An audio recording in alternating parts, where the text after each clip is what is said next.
Análisis de las funciones cuadráticas. ¿Cuál es la forma general de las funciones de segundo grado o funciones cuadráticas? Tienen la forma de f de x igual a x cuadrado más bx más c, donde ax cuadrado es el término cuadrático, el bx es el término lineal y c es el término independiente. El f de x es la variable dependiente y.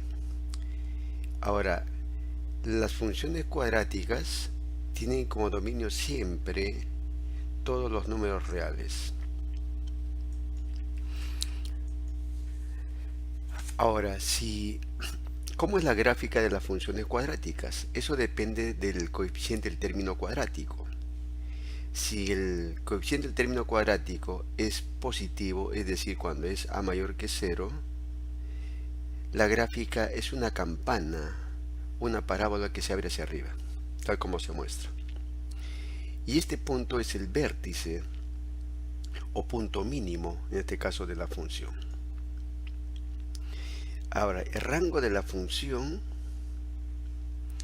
de acuerdo al gráfico, va desde k a más infinito.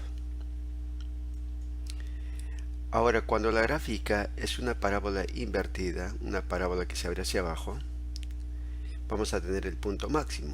Y cuando la gráfica es de esta forma, cuando el coeficiente del término cuadrático es un número negativo, cuando a es menor que 0.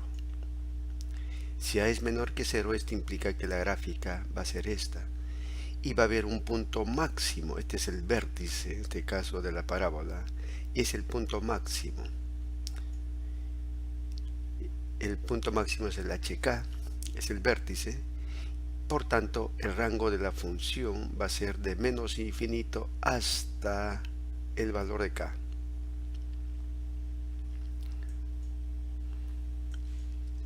¿Cómo determinamos el vértice HK en este caso de la parábola?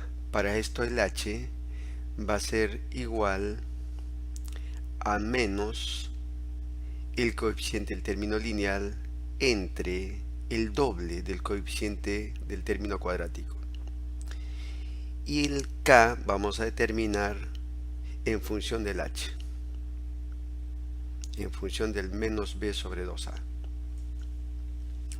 Veamos un caso práctico de análisis de la función cuadrática. Hallar el dominio, rango, los puntos de intersección con los ejes, el eje, simetría y gráfica de la siguiente función cuadrática. F de x igual a menos x cuadrado más 4x más 2. La interrogante sería, para empezar, ¿cómo es la gráfica? Es una campana que se abre hacia abajo, porque el coeficiente del término cuadrático es negativo, es menos 1.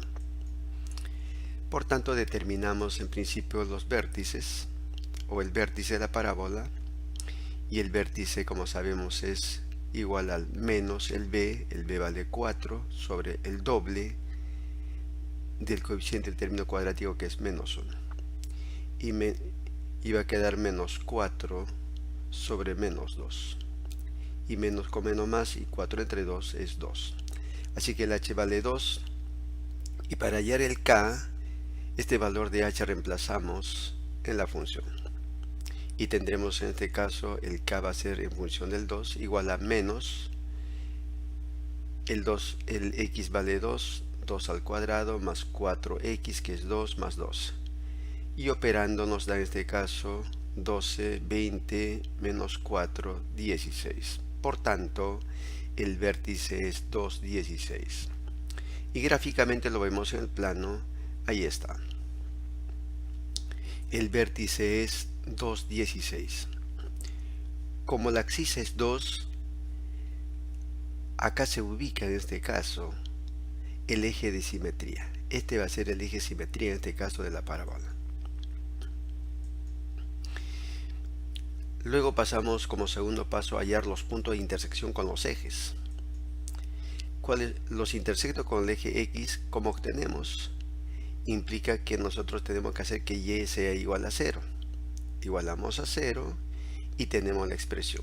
Cambiamos de signos multiplicando por menos 1, que de esta expresión, y podemos obtener los valores de X, en este caso aplicando aspa simple, Resolvemos la ecuación cuadrática y tenemos dos números que multiplicados me dé menos 12 es menos 6 por 2 y descomponemos el término cuadrático en dos factores x por x. Al multiplicar en aspa menos 6x más 2x nos da el término lineal menos 4x. Por tanto, esta es la factorización. Quedará el x menos 6 por x más 2 igual a 0. ¿Y cuáles son los puntos de intersección con el eje x? En este caso, cada factor igualamos a 0. De acá concluimos de que los puntos de intersección son menos 2, 0 y 6, 0. Ahora determinemos el punto de intersección con el eje y, para lo cual hacemos que x sea igual a 0. Igualamos a 0, en este caso reemplazamos el x con 0 y tenemos el y es igual, finalmente igual a 2. Ahora, ¿cuál es el punto de intersección? En este caso con el eje y será el 0.2. Este punto, este par ordenado nos representa, en este caso, la intersección con el eje y. Y la gráfica, finalmente tenemos, acá tenemos, ahí está el vértice 2,16. Tenemos el punto de intersección con el eje y que determinamos es 0,12. Y los puntos de intersección con el eje x es el punto menos 2, 0 y el 6, 0 que determinamos. Y el eje simetría es esta de acá. El x igual a 2. Cuando el eje simetría en este caso es 2, nótese de acá, de esta eje simetría, acá es la distancia de 1, por tanto la distancia de este eje simetría también será 1 para efectos de la gráfica, y así tenemos todos los puntos correspondientes. De igual manera acá, si el eje simetría acá es 2, acá aumentamos 2 más 4, 6, y acá también a este lado tenemos también el menos 6, el menos 2, la misma distancia del eje simetría hacia la izquierda y hacia la derecha. Y ahí está. ¿Y cuál es el dominio y rango de la función? Hemos dicho que el dominio siempre es todos los números reales. El rango, como la gráfica es una campana invertida, en este caso una parábola que se abre hacia abajo, va de menos infinito hasta qué altura, hasta la altura de 16. Por eso será el intervalo de menos infinito a 16 cerrado por derecha. Nos vemos hasta la próxima. Bye bye.